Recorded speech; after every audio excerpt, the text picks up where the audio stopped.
तो टिकट वितरण में कांग्रेस बीजेपी से आगे निकलती हुई नजर आ रही है। कांग्रेस में टिकट का काम अब लगभग खत्म हो चुका है।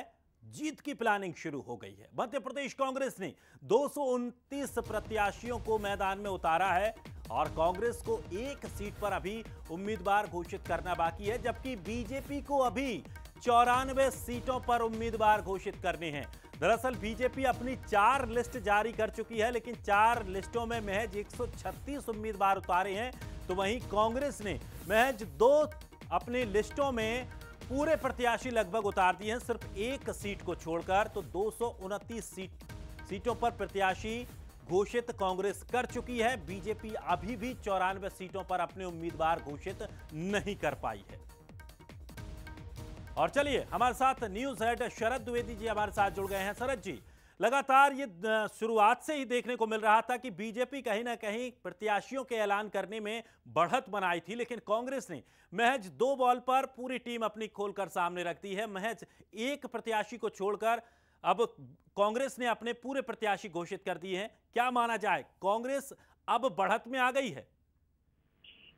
देखिए, डिक्लेयर करना टिकट जो है वो सबसे बड़ा, जिसे आप कहते हैं कि एक बहुत बड़ा अभियान है, एक बहुत बड़ा यज्ञ है लोकतंत्र का। और किसी भी राजनीतिक दल के लिए उस राज्य में जितनी विधानसभा सीटें हैं, मध्य प्रदेश में 230 हैं, छत्तीसगढ़ में 90 हैं, तो इन 230 और छत्तीसगढ़ की 90 सीटों पर प्रत्याशी चुनना राजनीतिक दलों को दुनिया का सबसे कठिन काम लगता है। और अगर इस काम को, जैसा आपने बहुत क्रिकेट वर्ल्ड कप अभी चल रहा है, आपने कहा कि 2 गेंदों पर छक्का लगाकर अपनी सूची पूरी कर ली है कांग्रेस ने, तो बड़ा काम किया है, निश्चित तौर पर बड़ा काम किया है। और आप ये भी देखिए कि इस बार छिटपुट आवाजें आई हैं।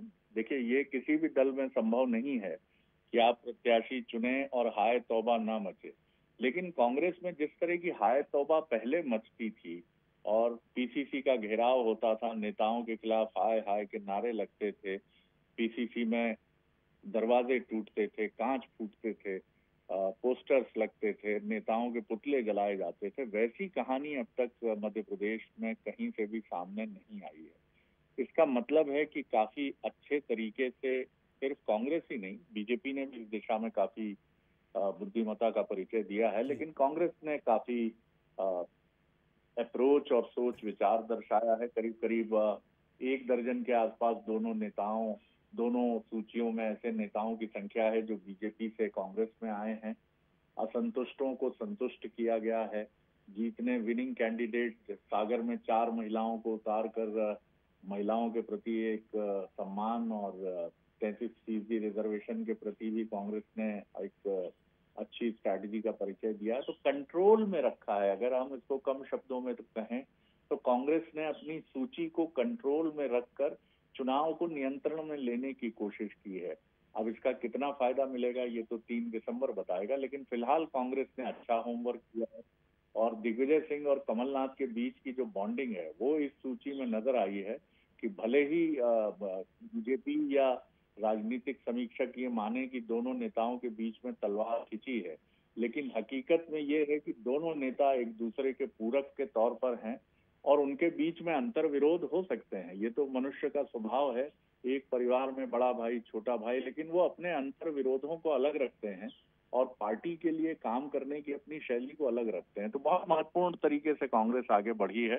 अब नतीजे बताएंगे कि कितनी उसकी शैली जो है और उसकी सूझबूझ कितनी बेहतरीन है, ये नतीजे बताएंगे। चलिए, शुक्रिया शरद जी। और वाकई जिस तरह से आपने कहा कि सूझबूझ के साथ और खास करके जो दोनों का तालमेल यहाँ पर इन टिकटों में देखने को मिला। आमतौर पर ये स्थितियाँ बनती थी कि हमेशा से एक दूसरे गुट पर आरोप लगाए जाते थे कि इनके पसंद के टिकट ज़्यादा हैं या मेरे पसंद के टिकट ज़्यादा हैं, और वहाँ पर बड़ा मामला गर्माता था। लेकिन इस बार इस तरह की स्थिति कांग्रेस में तो फिलहाल नहीं बन पाई है। शुक्रिया हमारे साथ जुड़ने के लिए।